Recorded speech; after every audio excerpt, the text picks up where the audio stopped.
কেউ যদি বলে থাকেন যে আওয়ামী লীগ জনগণ চাইলে ফিরে আসবে, আমি মনে করি জনগণ গণ অভ্যুত্থানের মধ্যে দিয়ে তার চাওয়া এবং তার প্রত্যাশার বিষয় ঘটিয়ে দিয়েছে। আওয়ামী লীগ দলীয়ভাবে একটা গণহত্যাকারী দল, একটা মানবতা বিরোধী অপরাধে জড়িত একটা দল। এ ধরনের দল সারা পৃথিবীতে নিষিদ্ধ আছে।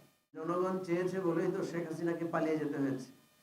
জনগণ রাজপথে নেমে এসেছে, রাজপথে নেমে এসে তারা তাদের রায়, বিক্ষোভ, গণ অভ্যুত্থান ঘটিয়েছে বলেই তো আওয়ামী লীগ এই বাংলাদেশের রাজনীতি থেকে, ক্ষমতা থেকে, সার্বিক অবস্থান থেকে তাদের পতন ঘটেছে।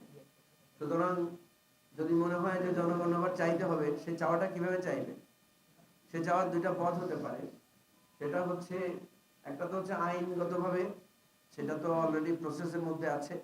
কারণ আমরা মনে করি গণহত্যার সাথে আওয়ামী লীগের সরাসরি সম্পৃক্ততা পাওয়া গেছে।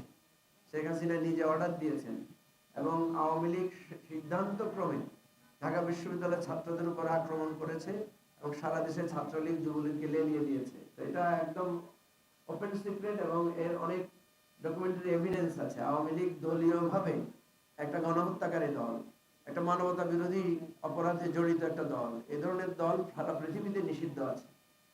সুতরাং কেউ যদি বলে থাকেন যে আওয়ামী লীগ জনগণ চাইলে ফিরে আসবে, আমি মনে করি জনগণ গণ অভ্যুত্থানের মধ্যে দিয়ে তার চাওয়া এবং তার প্রত্যাশার বিষয় ঘটিয়ে দিয়েছে। যদি সেরকম আবার চাওয়ার কারো আকাঙ্ক্ষা থাকে, তাহলে আবার আরেকটা গণ অভ্যুত্থান হবে। আমার মনে হয় সেটা নিয়ে কারো কোনো বিতর্ক থাকবে না।